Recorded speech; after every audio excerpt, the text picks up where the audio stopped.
están? Bienvenidos y bienvenidas a este programa. Esto es el Perú en la encrucijada. Este es un esfuerzo del Instituto Bartolomé de las Casas por llevar un espacio de diálogo y de encuentro, caray, valga la redundancia, en el espacio del mundo digital, en el espacio de las redes sociales. Gracias por acompañarnos, gracias por estar con nosotros. Hoy en el Perú en la encrucijada hablamos de un debate importante, la cultura del encuentro, pero un debate desde la iglesia, que creo que puede ser interesante escuchar a representantes de la misma, laicos y no laicos, o laicos y religiosos en tal caso, en un debate abierto y amplio sobre la cultura del encuentro. Francisco habló de la cultura del encuentro y es necesario repensar, acercarnos, mirar de cerca lo que Francisco quiso decir cuando habló de la cultura del encuentro. Gracias a todos por acompañarnos y por estar con nosotros. Quiero presentarles a nuestros invitados. En primer lugar, quiero presentarles a Mateo Montoya, de la Unión Nacional de Estudiantes Católicos. Mateo, ¿cómo te va? ¿Qué tal? Gracias, Carlos. Bienvenido, gracias por estar con nosotros. Quiero presentarles también a Sofía Montañez, de Comunidad de Vida Cristiana. ¿Cómo está, Sofía? Bienvenida. Muy bien, muchas gracias por la invitación. A ustedes por haber aceptado estar con nosotros. Quiero presentar también al padre Juan Beaton. Padre, ¿cómo le va? Hola, Carlos, muy bienvenido. Bien, contento, gracias. Gracias también por aceptar nuestra invitación. Y también está con nosotros esta noche Gloria Helfer, educadora, política y amiga. ¿Cómo te va, Gloria? Bien, contenta de estar acá. Bienvenida como siempre. Bueno, la dinámica del programa ya está explicada, ustedes la conocen, cada uno de nuestros invitados tiene 5 minutos para el desarrollo de sus ideas, ellos administran los tiempos y generaremos aquí una discusión intensa, que es lo que deseamos esta noche. En mi papel intentaré provocar un poquito la discusión y veremos a dónde llegamos. Así que, sin más preámbulo, comencemos. La cultura del encuentro. ¿Quién quisiera comenzar esta noche? ¿Quién se anima centrando el tema y planteando algunas ideas? Gloria, Sofía. Yo adelantaré en tal caso que la cultura del encuentro, en el contexto del Papa Francisco, es un enfoque de vida y acción social basado en el diálogo. Un diálogo en un país polarizado como el nuestro de pronto es una opción que la Iglesia propone al país. ¿Qué me dices, Sofía? A ver, comenzamos contigo. Adelante. Bueno, quisiera empezar como hablando de la confianza, porque cuando estamos hablando de mundos polarizados, ¿cómo estamos reconociendo a las otras personas? Generalmente la región, Latinoamérica, es una región que puntúa bajo en niveles de confianza cuando lo medimos.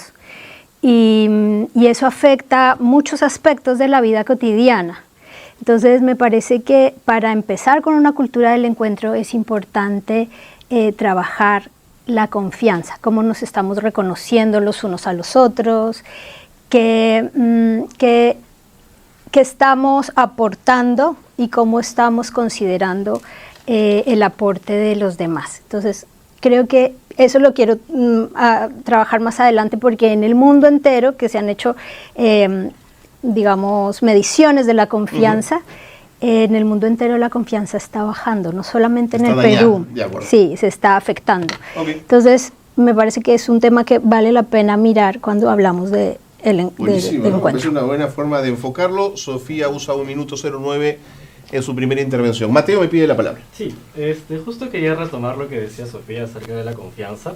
Creo que para hablar de lo que menciona, ¿no?, que es la situación actual de abrumadora desconfianza, particularmente en el país, creo que también hay que evaluar las condiciones que permiten ese nivel de desconfianza, ¿no? Entonces tenemos, para mí, creo que el mercado laboral es un buen punto para empezar a tocar el tema de lo que es por qué desconfiamos tanto, ¿no? Tenemos 71% de trabajadores que están en la informalidad.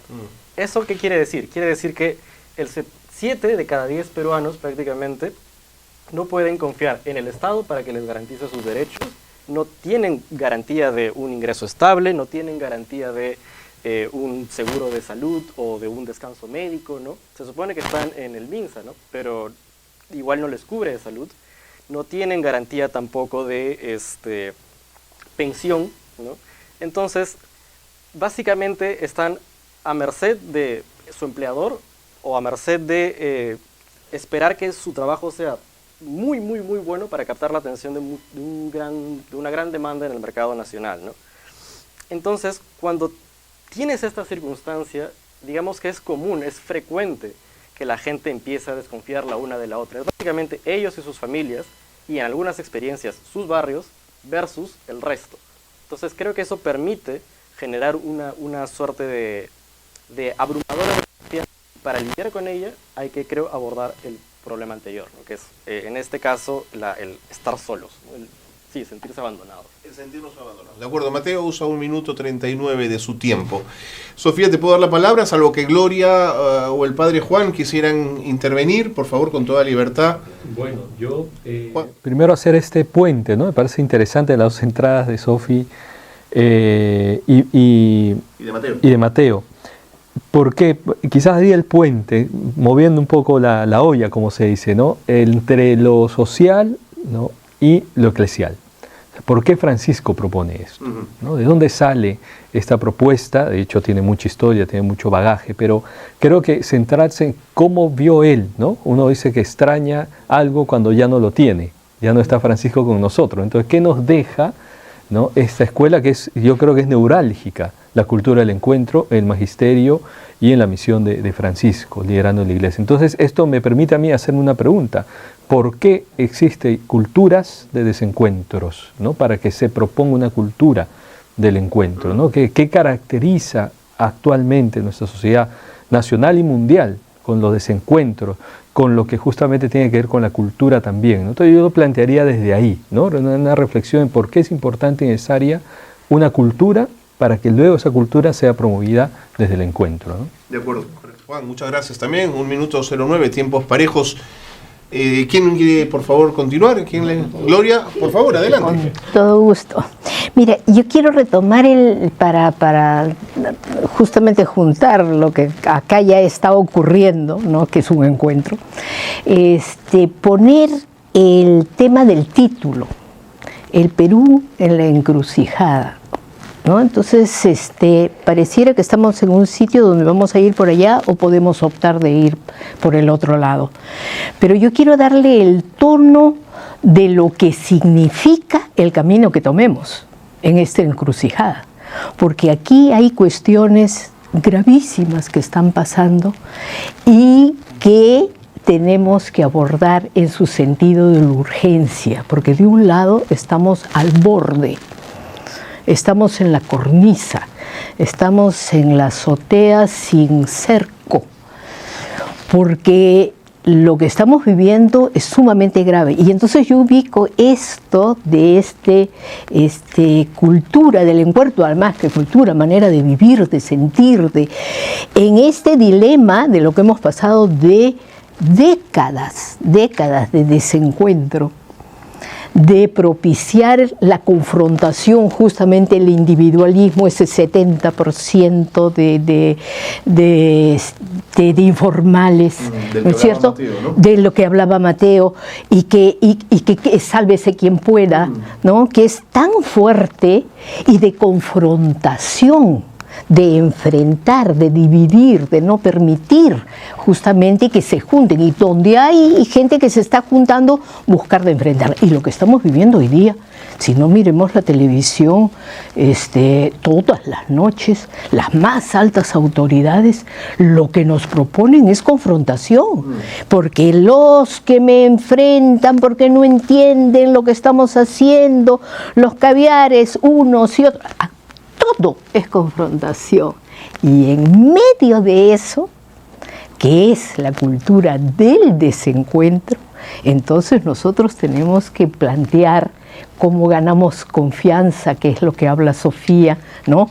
Cómo planteamos la posibilidad de encontrarnos, ¿no?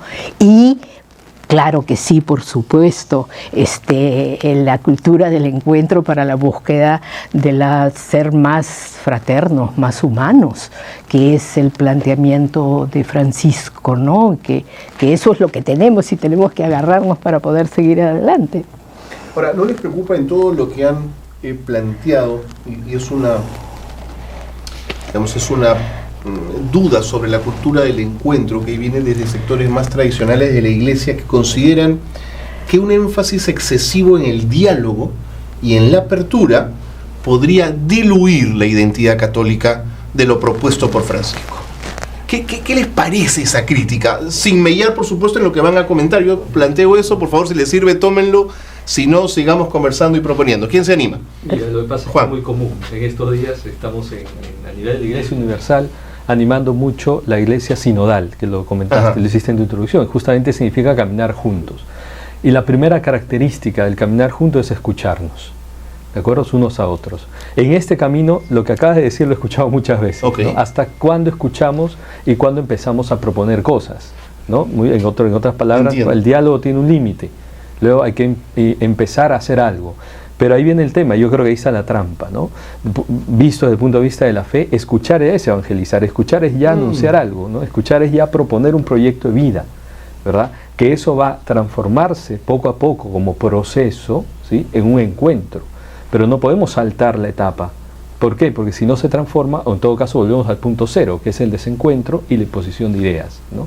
Hasta que yo no termine de entender y comprender la situación y las diferentes realidades, leer realmente los diferentes contextos, cómo puedo proponer o cómo puedo acercarme, ¿de acuerdo? Entonces creo que es todo un proceso y creo que ahí va de la mano con esta intensidad de los tiempos que estamos viviendo, con la influencia de redes sociales, con la influencia, ¿verdad?, de la fake news y todo esto, ¿no? De generar una especie de ansiedad, ¿no? Como lo dijo ayer San Fito Páez en su concierto, ¿no? ¿Qué pasa que en Lima están todos muertos? ¿No? Lo dijo ayer, a mí de eso me ha dejado pensando, pero bueno, lo dejo ahí. De acuerdo, ¿no, Juan? Buenísimo. 2:36, usa el padre Juan Vito en esta intervención. Levantaste la ceja, Gloria, cuando yo hice mi comentario, si quieres lo tomas o no, pero Mateo me está pidiendo la palabra. Me parece muy oportuno porque, mira, lo que plantea Francisco, eso que queremos revivir, porque está ahí, ¿ah? O sea, el encuentro está ahí, tenemos no solamente historia, tradición, cultura viva hoy día en nuestro país, justamente de comunidad, de reunir, de colaborar, de hacer juntos. Después voy a entrar en eso, pero sepamos que esa contracorriente, o sea, que ese planteamiento hoy día tiene un pensamiento hegemónico que plantea justamente lo contrario. Y en ese contracorriente, en ese desencuentro, es que reinan. Porque para poder hacer eso, que es profeso, porque es una política, hay que dividir para reinar. Y eso es pura política. Y por eso el complemento de esto que todos queremos y nos suena bonito, la cultura del encuentro, quiere decir que asumamos responsabilidades, pues. Y una de esas responsabilidades es hacer política. Y es formar políticamente y es tomar la decisión, Francisco dice rehabilitar la política. ¿Cómo rehabilitas la política? La única manera es haciendo la política, de muchas maneras, ¿no? En fin, me quedo ahí. Bueno, buenísimo, Gloria. Gloria llega a los 4 minutos 4. Mateo, perdóname que querías la palabra también. Adelante. Perfecto. Lo que yo quería decir era conectar algunos puntos, ¿no? Porque comentaste aquello de que algunos sectores a lo mejor podían no querer tanto diálogo ya, y Así es. algo que mencionaba también Juan era aquello de, ok, hay muchos sectores que también dicen, ¿no? ¿Hasta cuándo diálogo, no? Y creo que si bien sí, escuchar ya es hacer realidad. Evangelizar, dijo el padre Juan, sí, incluso, ¿no? Evangelizar. Creo que también es importante mencionar que, de hecho, tocando lo que decía Sofía, ¿no? Para generar esta confianza, la idea también de dialogar y de escuchar al otro es decir, o sea, ser prójimo, es ser comunidad, ¿no? Y quería tocar también algunos puntos del Evangelio de Mateo y de Hechos de los Apóstoles, que habla de cómo se desarrollan las primeras comunidades cristianas. Y de hecho, en las primeras comunidades cristianas, la gente, o sea, vivía en fraternidad, ¿no? Se escuchaba el uno al otro, se apoyaba en lo que podía el uno al otro, ponía sus talentos al servicio de la necesidad del otro, ¿no? Que es también lo que Jesús nos pide en Mateo 25:35, si no me equivoco, ¿no? Entonces, ahí también hay este factor de escuchamos, pero también tratamos, ¿no? Construir sinodalidad, construir con el otro algo mejor para los dos. Para él, si es que tiene una necesidad, para mí luego cuando tengo una necesidad. Como decía Gloria, también hay mucha historia en nuestro país de eso, pero también es verdad que hay ciertas fuerzas hegemónicas, como ella decía, que han tratado de implantar un sistema muy distinto a ese, ¿no?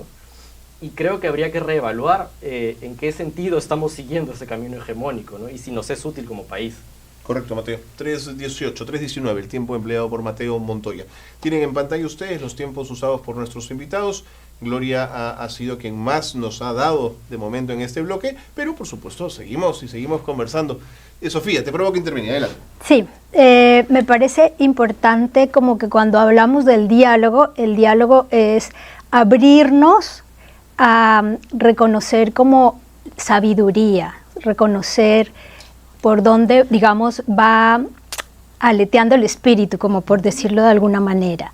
Entonces, cuando escuchamos, pero es que este diálogo no va a nada, es porque siento que hay mucha dureza, o sea, hay que ablandar más, como que sea más permeable. Digamos como que estamos pasando a pensarnos una iglesia que no sea de unos pocos o de unos privilegiados, sino una iglesia mucho más abierta. Y esto del encuentro que ha promovido Francisco es esa apertura, ese reconocer puntos diferentes. Y hay algo que en el mundo está pasando mucho y es como esa tendencia a la uniformidad o a un solo pensamiento. Entonces nosotros los cristianos entendemos es como algo mucho más integral, no que todos como si fuera como todos alineados como soldados, sino es desde esa fuerza, como citando acá a Fito Páez, esa fuerza del amor, ¿no? Una cosa que es muy cristiana. Entonces, digamos como que la fuerza del espíritu, como el viento, no se puede controlar, sino hay que reconocer hacia dónde nos está impulsando. Muchísimas gracias, Sofía, muy interesante. 2:50.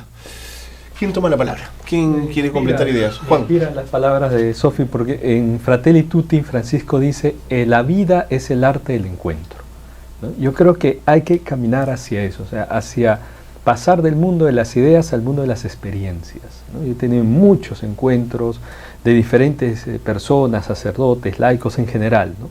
Cuando discutimos de ideas se transforma en discusión. Cuando conversamos en experiencias, se transforma en un buen compartir, ¿no? Yo creo que hay que dar ese salto capaz de reconocer, hay que hablar de reconocimiento, porque Francisco plantea la cultura del encuentro con un norte claro, digamos, con dos aristas, ¿no? La búsqueda del bien común y la promoción de la persona humana, ¿no? Entonces, si no dialogamos, ¿cómo reconozco el bien del otro? O sea, ¿cuál es tu bien? ¿Qué buscas? ¿Qué es para ti la felicidad? ¿No? Si yo tengo una idea de felicidad y te la impongo, ¿no? Rompo y hago todo lo contrario de cuál ha sido mi primera motivación. Entonces yo creo que sí hay que, digamos, encaminar esto hacia, como bien decía Gloria, que es contracorriente, ¿no? El encuentro, la cultura del encuentro tiene que ver más con el arte que con las ideas, ¿no? Con la experiencia que con las doctrinas, digamos, ¿no? Y ahí también tiramos piedras al propio techo, ¿no? Cuando hemos quizás transformado la predicación más en dogma que en narrativa del bien común, en narrativa del amor, ¿no? Narrativa de la justicia, y que, insisto en este punto, ¿no? Las culturas nuestras, gracias a Dios, nos ayudan a volver al origen, ¿no? Volver a las raíces. Ahí. De acuerdo, gracias Juan. 4:14. Pongo en pantalla los tiempos. Gloria y Juan emplean más de 4 minutos, Mateo un poquito más y Sofía, cauta, todavía no usa su tiempo. Perfecto, está muy bien. ¿Quién quiere retomar la conversación? ¿Por dónde vamos? Yo, si me permiten, revisaba antes de este programa algunos puntos de aquellos que cuestionan esta cultura del encuentro y encontré un argumento que me dicen que insistir en este momento con el diálogo puede resultar ingenuo o poco realista. Y me pregunto, escuchándote, Gloria, que tú decías, hay que hacer, que es lo que dice Juan, experiencia, hacer, estar en la calle. Si las pantallas son las que mandan, Gloria. Me está provocando. Mira, es que sí es el diálogo, pero es el diálogo haciendo. Claro. O sea, vamos a ver, porque no es el diálogo o hacer claro, y creo no es una dicotomía. No, esos son cosas que no nos sirven. Cuando Mateo preguntaba y decía, bueno, vamos a ver cómo es esta tradición que tenemos, y no me estoy refiriendo solamente a la tradición andina, del mundo andino, de comunidades que todos reconocemos y que perviven y afloran y se muestran y hoy día defienden que se les respete su cultura, su manera de vivir, su manera de organizarse. Bueno, sino que además eso en el Perú es no solamente eso, son las ciudades, todo lo que tienen los barrios de Lima, las grandes ciudades, todo es gesta, nadie les regaló. Te regalo 20 segundos para cerrar la idea, por favor. Es decir, todo se conquistó y se conquistó haciendo, y se conquistó haciendo juntos, en comunidad, porque, como decían en Villa El Salvador, juntos lograremos lo que solos no podemos. Claro. Ese es el lema. Muy bien, Gloria, muchísimas gracias. Gloria Helfer cumple su tiempo. Juan, Mateo, Sofía, ¿por dónde vamos? ¿Qué camino quisieran tomar en esta conversación, Mateo? Bueno, sí, retomando lo que decía Gloria también, es verdad, ¿no? Acá en la ciudad hay muchas experiencias de trabajo comunitario, ¿no? Las famosas faenas, que son trabajos en los que tú ves un montón de escaleras en el barrio y tú preguntas si las ha construido la municipalidad. Y la gran mayoría las ha construido el propio barrio, ¿no? La propia vecindad, con un trabajo conjunto. Y creo que, de hecho, acá quería unir dos puntos. Uno, que era el de Sofía, de que se estaba formando como un pensamiento en el mundo, ¿no? Y también aquello del diálogo, nuevamente, ¿no? Creo que, de hecho, a lo mejor se están formando como dos pensamientos en el mundo, ¿no? Uno contra el otro, ¿no? Y donde el uno se ve al enemigo al otro y es una cosa de nunca acabar, de totalmente desencuentro, y uno se opone al otro y se acabó, ¿no? Y creo que, de hecho, eso es una equivocación total de verlo, y más aún desde la perspectiva de la Iglesia Católica, ¿no? Que es una iglesia, una gran comunidad que se caracteriza, creo, a día de hoy por tener una diversidad de opiniones, ¿no? Aun si a veces algunos no lo quieren reconocer, hay una buena diversidad de opiniones, de formas de ver las cosas, y creo que la mejor forma de seguir adelante, la mejor forma de poder hacer juntos las cosas, es reconociendo que el otro piensa distinto y encontrando una forma de trabajar juntos, ¿no? Un poco como el texto, vuelvo a citar un texto bíblico, ¿no? Un poco como el texto de Corintios, en el que mencionan que la cabeza no puede estar sin la mano, ¿no? La pierna no puede estar sin, no sé, la cintura, no sé si dice cintura, pero y eso, ¿no? Tiempo, Mateo, 20 segundos para que cierres tu idea. Sí, tenemos que reconocer que no podemos existir y crear sin el otro, aunque el otro piense brutalmente distinto a nosotros. Y ese otro que piensa brutalmente distinto puede ir a inaugurar una obra y decir que quiere cargarse a una persona.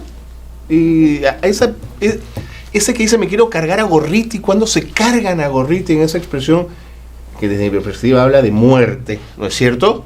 Creo que estaríamos todos de acuerdo en ello. ¿Se dialoga, Sofía, en esos términos también? Digo Sofía como digo Juan, por favor, o digo, y a Mateo, ¿no? Pero Juan o Sofía, ¿qué me dicen?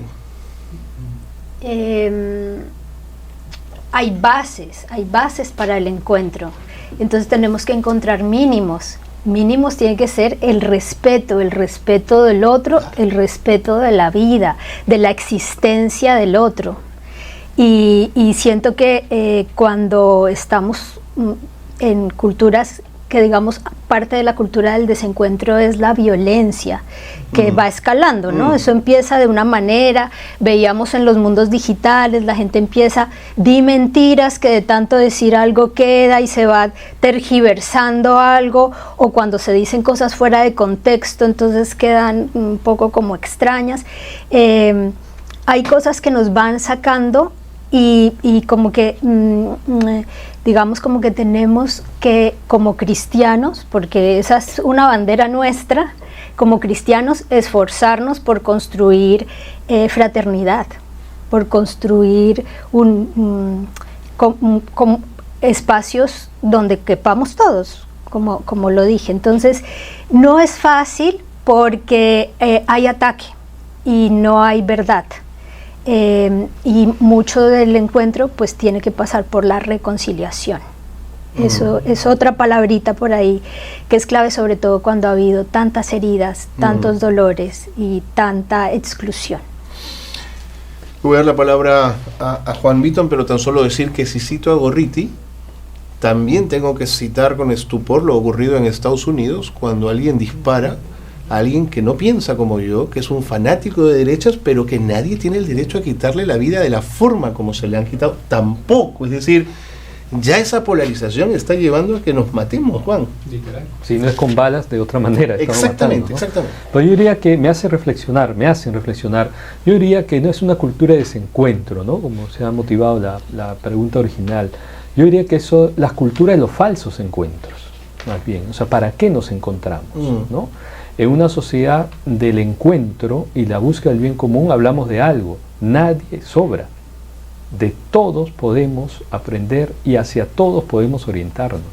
El problema es que tiene un costo, ¿no? Y siento que ese costo estamos pasando por una etapa nacional, mundial, eclesial incluso, en donde no lo queremos asumir, ¿no? Entonces, en vez de proponer caminos de encuentro, mejor eliminemos al que piensa distinto. Creo que es más práctico y además tenemos más herramientas hoy para hacerlo. Una de ellas es las redes termina sociales. por favor la idea. No, digo que una de ellas que estamos muy inmersos y creo que hay que tener muy presente en nuestros diálogos de encuentro, desencuentros, es el mundo de las redes sociales. Correcto. Yo creo que eso es fundamental. Eso es fundamental, ¿no? Sofía, 45 segundos. Tú cierras el bloque. Bueno, esta cultura del encuentro es una invitación a ser mejores humanos, a rescatar esa humanidad que tenemos todos. Mucho de lo que pasa con la violencia es cuando ya desconozco al otro en su humanidad. Entonces, esa parte es importante. El mundo globalizado también nos ayuda a encontrarnos de otras maneras. Y a eso también tenemos que apostarle porque ahí eso nos está abriendo caminos y sobre todo a la nueva generación. Un nuevo mundo se está abriendo y tenemos que verlo con más esperanza que desesperanza. Muchas gracias, Sofía. Habiendo empleado todos nuestros invitados sus 5 minutos de conversación, yo creo que ha sido un primer bloque interesantísimo. Nos vamos a la pausa breve. Al regresar nos seguimos preguntando aquí en Perú en la Encrucijada lo siguiente: ¿cómo responde la Iglesia a esta realidad? Pregunta que responderán nuestros invitados, si me ayudan, después de esta pausa. Quédense con nosotros.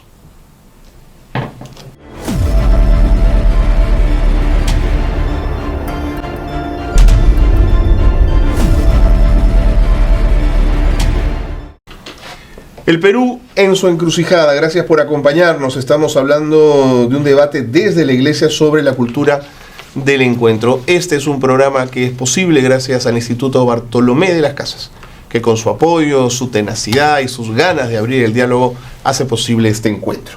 En este bloque vamos a trabajar con nuestros invitados, con Mateo Montoya de la UNEC, con Sofía Montañez de Comunidad de Vida Cristiana, con el padre Juan Beaton y con Gloria Helfer, el tema de cómo responde la Iglesia a esta realidad, qué puntos de encuentro o iniciativas se trabajan desde la sinodalidad, la educación, la promoción de la interculturalidad, el respeto a la diversidad, la formación de liderazgos y la reconciliación. Yo solo dejo una idea que leí y que pongo también a consideración de ustedes, y es que hay quienes creen que promover el encuentro desde una autoridad religiosa mundial puede esconder intereses de poder o influencia cultural. ¿Es un argumento válido? ¿No lo es? ¿Es flojito? ¿Qué piensan ustedes? Si les sirve como dato para comenzar la discusión, úsenlo. Si no, por favor, ustedes me llevan a donde nos lleve la conversación. ¿Quién se anima? Juan, Gloria. Una actitud de Jesús me hace animar, ¿no? Me hace pensar.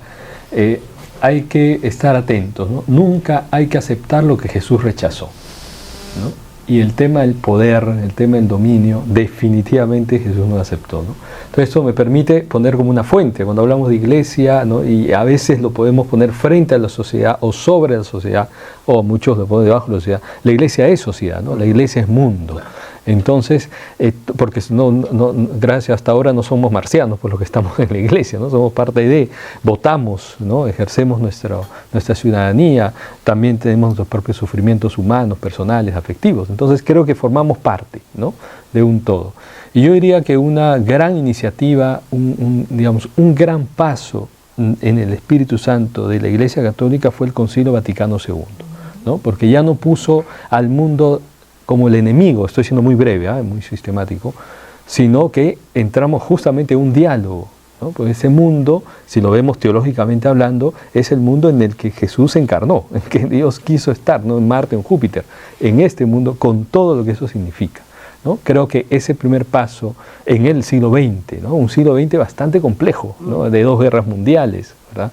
Y de tantas polarizaciones también, ¿no? De las revoluciones, entra el Vaticano II con una fuerza del espíritu potentísimo, que hasta ahora, la sinodalidad, que hasta cuesta decirlo a veces, es fruto natural del Vaticano II, ¿no? Que implica tender puentes, abrir las puertas, sino ya las ventanas, digamos así, ¿no? Para que entre aire fresco y se pueda empezar a poner los temas reales y concretos sobre la mesa, ¿no? Que es fundamentalmente a donde queremos apuntar como creyentes también, ¿no? Muy bien, Juan, muchas gracias. Minuto 48, lo usado por Juan. Gloria, Sofía, Mateo, ¿quién quisiera complementar algo de lo que ha dicho? Querido provocar. Que la iglesia sí pues puede ser un poder terrible, y lo ha sido históricamente. Pero esta iglesia que vemos hoy día, porque la pregunta es, ¿cómo responde la iglesia? Y mi respuesta, la iglesia responde con lo que tiene, hoy día. Y hoy día tiene Francisco, que hoy día ha sido tremendamente mencionado, ¿no? Con este camino sinodal, pero que tiene pues base en una iglesia latinoamericana de opción por los pobres, de cercanía, de expresión, la mejor expresión del amor, ¿no? Entonces, con ese sentido es que contestamos, ¿no? ¿Cómo responde la iglesia? Con lo que es hoy día, con esa trayectoria de Francisco y con la continuidad de León. Y responde no solamente, sino que respondemos los laicos. Ahí estamos. Hemos estado algunos de nosotros y muchos más en la Semana Social de la Iglesia. La Semana Social de la Iglesia hemos tenido cerca de 600 personas. Y ahí estaban las comunidades de base chiquititas, los de la Amazonía, esos que están en lo último del territorio, ¿no? Y estaban los obispos y dijeron su palabra y había una carta de León y le escuchamos, ¿no es cierto? Y había los analistas y historiadores y estábamos nosotros que estamos construyendo comunidades. Entonces yo creo que en eso hay que apreciar una cosita. Después me voy a dedicar a todo mi tiempo que me queda, a ver en qué ando. A retomar lo que ha dicho Juan y que hemos dicho todos de alguna manera, ¿no? ¿Cómo pasamos eso al hacer? Porque en el momento que estamos en lo concreto, entonces esas discusiones que enfrentan y que separan, entonces se diluyen en el trabajo que podemos hacer juntos. Pero quiero resaltar lo de la Semana Social y eso pequeño que hay en muchísimas comunidades. Hay jóvenes, había gente allí que formaban grupos de UNEC, Trujillo, Chiclayo, pequeñitos, pero no se menosprecia eso, porque en tiempos, por eso quería poner el tema de lo urgente del tiempo, lo agudo del tiempo, porque en tiempos de dificultad, los campesinos, cuando viene la plaga, viene la helada, vienen las catástrofes, ellos no se comen las semillas, las guardan. Y en el momento que pase el desastre, sacan las semillas, las siembran y vuelven a tener. Nosotros somos semilla, cada cosa que estamos haciendo. Y entonces, en ese sentido, tenemos que reconocer lo que es nuestra riqueza, ¿no? Ahí van a surgir los liderazgos, entre ellos los liderazgos políticos, ¿no? 3:11, el tiempo usado con 12, el tiempo usado por Gloria Helfer. ¿Quién sigue? Mateo, Sofía, ¿qué me dicen? volvamos entonces como al tema del poder que tiene la iglesia. Yo diría que la iglesia en este país, en nuestra región, tiene un liderazgo importante y necesario. Datum, que evalúa las instituciones que generan mayor confianza. La iglesia está de lejos siempre con más confianza. Claro, ha bajado por estos problemas que sabemos de los abusos sexuales, los abusos también de conciencia, pero sigue manteniéndose, y eso me parece que es importante resaltarlo. Tenemos que apostar a mejores liderazgos, y los mejores liderazgos en la iglesia también implican la apertura a las mujeres, que no se les ha dado tanto espacio en la iglesia, y tenemos mucho que aportar a los laicos.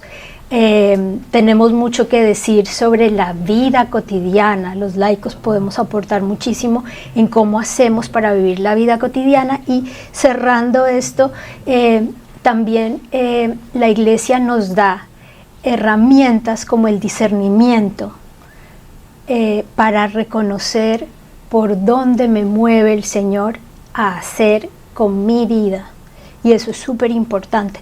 La iglesia tiene una riqueza espiritual inmensa que no se ha divulgado o ha dado a conocer de la mejor manera posible. Ok, Sofía, 1:40. Mateo. Sí, creo que cuando uno habla de que si se puede hablar de diálogo desde que está como impuesto desde una posición de poder, creo que depende mucho, ¿no?, de cómo se toma el diálogo y quiénes lo llevan a cabo y quiénes aceptan esa invitación al diálogo. Yo creo que siempre hay que, evidentemente, ser autocríticos, ¿no?, y reconocer que las tentaciones siempre van a estar ahí para todo el mundo. Entonces, usar el poder como ceder o querer poder, creo que es como natural de los seres humanos, pero también es, como cristianos, ¿no?, nuestro deber ser capaces de poder moderarlo, resistir, ¿no?, y poder entablar un diálogo, ceder, ¿no?, ceder nuestro poder. Creo que lo que se ha hecho en la Iglesia Católica con Francisco ha sido en buena medida una invitación también al diálogo, no ha sido una imposición necesariamente del diálogo. Bueno, yo que se puede haber ocasionalmente caído en eso, pero es un poco raro, ¿no?, como impones un diálogo. Pero creo que de todas maneras ha sido una invitación al diálogo, creo que la gente ha respondido a esa invitación, y creo que lo primero que se me asoma a la cabeza, ¿no?, cuando hablamos del diálogo que ha abierto Francisco, fue precisamente el día en el que falleció.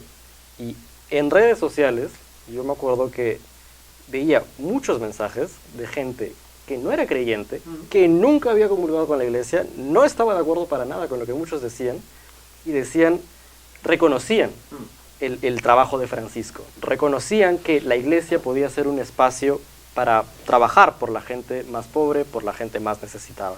Creo que ese es un buen primer paso, y creo que eso habla del tipo de diálogo que Francisco abrió y por lo tanto el tipo de diálogo también que es necesario ahora, ¿no? Muy bien, Mateo, muchas gracias. Juan, te cedo la palabra. ¿Quisieras retomarlo? Adelante. Bueno, es que me quedo siempre con esta idea de llevarlo a lo concreto, a los hechos, ¿no? Yo creo que es fundamental, o sea, volver a la fuente, volver a Jesús. O sea, y ya todo lo demás es secundario, la verdad, ¿no? Y antes de hablar de Jesús hay que actuar como Jesús, ¿no? Yo creo que eso convencería, no por imposición, ¿no?, sino por testimonio, ¿no?, en una sociedad, en un país tan desesperanzado, ¿no?, tan desilusionado. Basta de ideas. Creo que lo importante ahora es actuar. ¿Y por qué lo digo? Porque parte de mi misión ahora es animar, motivar las asambleas sinodales, ¿no? O sea, y esa palabra rara, sinodalidad, y hoy es como la sal. Hay que disolverla para que se dé gusto, ¿no? Y ahora antes te preguntaban, ¿qué es la sinodalidad? Ahora es cómo organizo mi reunión, ¿no? Y eso es un buen paso, porque te digo en concreto, en Lima de las 128 parroquias, 125 han hecho sus asambleas sinodales, con todo lo que eso significa, ¿no? Es un proyecto que tiene sus raíces sin duda motivadoras de Vaticano II, pero van más atrás. Es algo que Sofía habló muy bien, del discernimiento, ¿no? Cómo ir a encontrar. La Iglesia tiene que ayudarnos a encontrar la presencia de Dios, es decir, la promoción de la vida humana y la búsqueda del bien común en el mundo, ¿no? Y es justo dos cosas, dos banderas que tanto necesitamos hoy. La sinodalidad es una propuesta concreta, una metodología eclesial que ayuda justamente a generar esos espacios, porque reconozco al otro con su voz, con sus problemas, con sus luces, con sus sombras, y también se me permite a mí un espacio para ello. Entonces, a partir de ese encuentro, que no es de la noche a la mañana, ojo, ¿no? Insisto en este tema, es un proceso, pero que parte con los pies en la tierra, ¿no? Que parte con los pies en la tierra, especialmente en aquellos lugares y en aquellas personas que por años, si no por siglos, han sido marginados, han sido descartados. De acuerdo, gracias Juan. Sobre ese hacer del que Gloria y Juan han hablado tanto, quisiera poner sobre la mesa lo ocurrido hace algunas semanas con un pronunciamiento que me pareció valiosísimo de un grupo de obispos de la iglesia, donde estaba Castillo, pero había otros 11 firmantes, señalando, diciéndole a los jueces, no apliquen la ley de amnistía. Me pareció como mensaje valiente. Pero los detractores, más allá de la idea de fondo, decían, ¿qué hace la iglesia metiéndose en estos asuntos? Ustedes son gente de iglesia, ¿qué se le dice al que les dice, ustedes no? Ustedes manténganse en sus fueros, en sus iglesias, en sus parroquias y en sus asambleas sinodales. ¿Qué se le contesta? Juan ya un poco ya lo había planteado un poco, pues nosotros somos creyentes que vivimos en el mundo, entonces las cosas que pasen en el mundo, que aprueban los congresos, las leyes, así, pues tienen que ver con nosotros, con la vida, con lo que nos afecta. Entonces, claro que tenemos una voz, y una voz que, digamos como que la fe también nos mueve a cuestionar las cosas que no están bien, a tener una postura. Entonces, digamos como que, porque estamos en el mundo. Y porque queremos que el mundo sea mejor, como Dios lo sueña, digamos. Entonces, como decía Juan, volviendo como a la raíz, Jesús cuestionaba la injusticia, Jesús cuestionaba a los que gobernaban en el templo y hacían cosas que no debían. Entonces, sí es parte de la raíz del cristiano. O sea, los primeros cristianos no los mataban porque se reunían a agarrarse de las manos, sino porque empezaban a cuestionar ese mundo y a decir, hay mejores cosas que nos estamos perdiendo por seguir a unos pocos. Entonces, va por ahí. Interesante. Gracias, Sofía. En pantalla, señor director, por favor, los tiempos, ahí los tenemos. Mateo es quien menos ha hablado en este bloque, por supuesto lo hará ahora. Tanto Sofía como Gloria y como Juan han empleado más de 3 minutos. Mateo, ¿te cedo la palabra o alguien quisiera redondear lo que Sofía planteó? Mateo, adelante. Sí, yo justo estoy completamente de acuerdo con Sofía, ¿no? Creo que realmente, y también regresando a lo que decía Juan, un cristiano trata de ser testimonio de vida de Jesús. Y hay que volver siempre a Jesús. Y Jesús, como dijo Juan, estaba metido en el mundo, ¿no? Jesús no estaba aparte, no se apartaba como por toda su vida y se quedó ahí todo el resto de su vida, ¿no? Jesús hablaba de las normas que imponían o que seguían o cómo vivían esas normas los poderosos de su tiempo, ¿no? Tanto en la sociedad judía como fuera, ¿no? Jesús habló del impuesto romano, ¿no? No podemos ignorar que dijo algo al respecto, ¿no? Y yo me pregunto, y le preguntaría a los católicos, a mis hermanos católicos, ¿no? que cuestionan que la iglesia se pronuncie sobre estas injusticias, les diría, ¿qué le habrías dicho tú a Jesús cuando cuestionó las injusticias de su tiempo, ¿no? ¿Qué le habrías dicho tú a Jesús cuando cuestionaba los sistemas o las medidas que se tomaban en su tiempo, ¿no? Creo que esto es algo importante que tener en cuenta, ¿no? Valiosísima la reflexión, gracias Mateo. Gloria, me pareció que me pedías la palabra, ¿no? Juan, Sofía. Es que viene a tu pregunta que has realmente movido el piso, ¿no? ¿Qué hacemos en esos temas, ¿no? Ya lo decía San Pablo VI, nada de lo humano es ajeno a Dios, o sea, nada de lo humano es ajeno a la iglesia, ¿no? O Vallejo, si quieres, tan humano solo Dios. Entonces creo que todo lo humano nos habla de Dios, todo. Y por tanto, siendo desde la fe el ser humano la máxima creación de Dios, tenemos que cuidarla, tenemos que promoverla. O sea, una ley de amnistía, ¿no? Que protege a asesinos, no promueve Sí, ni al ser humano ni a la sociedad, ¿no? Por tanto, insisto en este punto fundamental. Es el tema del discernimiento, es el tema de saber poner realmente las luces sobre los verdaderos problemas, ¿no? Y si quieres pongo otro tema que estos días la verdad me fastidia mucho, ¿no? Ponernos a discutir si fue conflicto armado interno, fue terrorismo, ¿no? Fue un genocidio, digamos, fue un asesinato a mansalva, venga que venga, murieron hermanos. Ahí yo coincido con Gloria, quienes plantean esa dicotomía lo que quieren es que no haya discusión. Eso, ¿no? exactamente, a eso voy. O sea, insisto en lo que decía hace un momento, si nos quedamos en el mundo de las ideas, perdemos todo. Claro. ¿No? O sea, acá hubo muertos y acá hubo asesinos. Claro. Y por tanto tenemos que discernir creyentes o no creyentes, y a nosotros, digamos, una doble responsabilidad, porque creemos en un Dios que propone la vida, tenemos que involucrarnos más, ¿no? Porque bien lo decía Francisco, la política es la máxima expresión de amor, porque busca el bien común. Por tanto, tenemos que formarnos, ¿no? Cada uno donde está y poder motivar, porque la vida, la justicia no tiene bandera religiosa, digamos, ¿no? Correcto. Gracias, Juan, has empleado tus 5 minutos, muy interesante. Tengo tiempo para Mateo, para Sofía y para Gloria. Gloria Helfer, ¿quién quisiera retomar la conversación?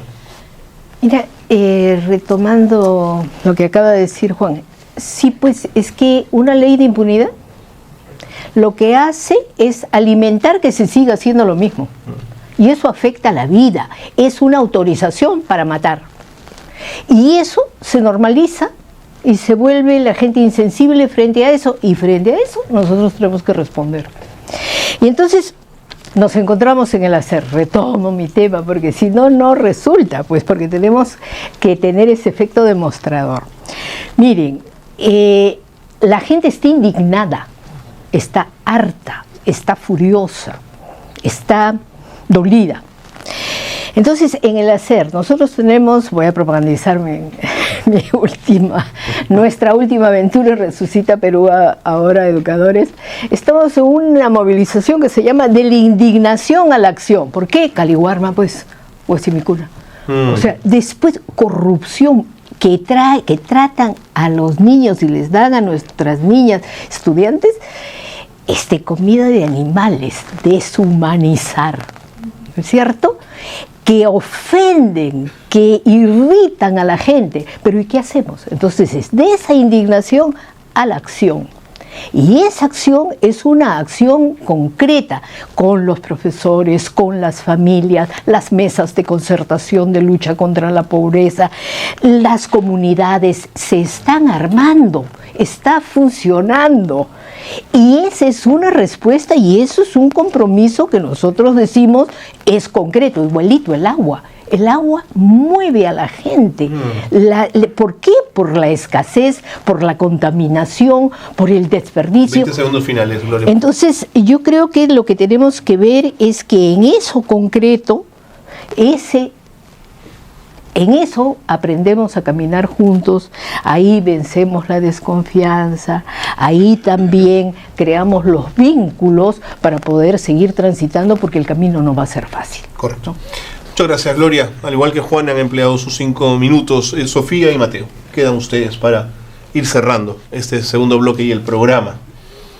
Bueno, entonces creo que un tema muy importante cuando nos encasillan un poco, que quieren como que la iglesia quede como en un ambiente más cerrado, creo que lo importante es apuntar a la formación. Los católicos tenemos que dar cuenta de nuestra fe, del Jesús que seguimos. Entonces, bien importante que profundicemos en la formación de los laicos, de la gente del día a día, del cotidiano, porque nosotros en la CBX tenemos en nuestros principios generales esta frase: profesionales competentes son testigos convincentes. Y nosotros tenemos que dar cuenta de nuestra fe en las cosas que vivimos cotidianamente. Eso es súper importante. Y a la iglesia hay que, digamos, amarla, pero también exigirle que sea cada vez más coherente, que nos abramos a las realidades y no nos quedemos encerrados o preocupados por unas cosas que pasarán. Entonces las apuestas están ahí y ir apoyando las iniciativas de las comunidades, pero también haciendo puentes, creando puentes con todas estas personas que están construyendo desde otros sectores y desde otras opciones, no solo religiosos. No solo religiosos, desde el sector productivo, que generan empleo, que apoyan en muchas iniciativas. También ahí tenemos que generar puentes. No nos podemos que nos encierran ni quedarnos encerrados. Muy bien. Sofía, muchas gracias. También. Y cierra Mateo el programa. Sí, yo quería resaltar algo que dijo Juan en su momento, ¿no? Que era aquello de las asambleas sinodales que se iban formando. Creo que eso genuinamente trae mucha esperanza, ¿no? Creo que una de las cosas que tenía pensado, ¿no? O que estaba pensando en el bloque anterior, era precisamente aquello de cómo somos comunidad, ¿no? Yo tengo una necesidad, tú tienes una necesidad. A lo mejor no pensamos igual, pero ambos necesitamos comer. Nuestros hijos de otra persona, como los míos, por más que pensemos diferentes, necesitan educarse. Entonces, creo que en ese tipo de hacer comunidad en parroquia puede también ayudar a reconocer esas necesidades y a tratar de servirnos los unos a los otros, ¿no? Ser hermanos y ser hermanas. A lo mejor hacer pequeños programas, y estoy seguro que en muchas parroquias ya hay, ¿no? Brigadas de primeros auxilios, programas de asesorías de educación, ¿no? De pedagógicas, de los tal vez jóvenes más grandes a los jóvenes más chiquitos. Seguramente muchas de esas cosas ya hay, pero no sé si es tan masivo en todas las parroquias y de manera tan integral, ¿no? Tener la brigada, tener el sistema de chicos asistiendo a otros chicos, ¿no? Y creo ya también para ir terminando, que un gran reto es no solo crear comunidad, sino hacer que estas comunidades interactúen, ¿no? Porque al final nos volvemos a quedar solo en nosotros, claro, y no salimos a los demás. Y creo genuinamente que eso sí falta en un poco la Iglesia Católica del Perú, ¿no? Creo que, y yo lo veo en Lima, ¿no? Creo que hay parroquias en los distritos acomodados que no estoy tan seguro de que sus fieles vean como hermanos a los fieles de las parroquias de los distritos menos acomodados, ¿no? Y solo quería también terminar diciendo que a lo mejor si los cristianos laicos en nuestro país nos comportáramos más como los cristianos de la Biblia, tal vez otra sería la historia en el Perú, ¿no? Muy bien, Mateo, muchísimas gracias. Buen cierre. Bueno, que este programa sea también parte de ese hacer, así que vénganse cuando quieran a seguir conversando. Gloria Helfer, muchas gracias por haber estado con nosotros. Sofía Montañez, un gusto haberte conocido, también gracias por haber estado con nosotros. Mateo, Juan, bueno, gracias. El Evangelio por lo menos mencionado, gracias por haber estado también aquí. Bueno, esto es Punto de Encuentro, un esfuerzo del Instituto Bartolomé de las Casas por tener un lugar para dialogar y un lugar para pensar en la acción. Me quedo con las palabras de nuestros 4 invitados en relación a ello. El Perú en su encrucijada, un debate desde la Iglesia para hablar de la cultura del encuentro, ha sido lo que hemos intentado promover el día de hoy. Gracias por estar con nosotros y nos encontramos en una nueva oportunidad. Hasta pronto.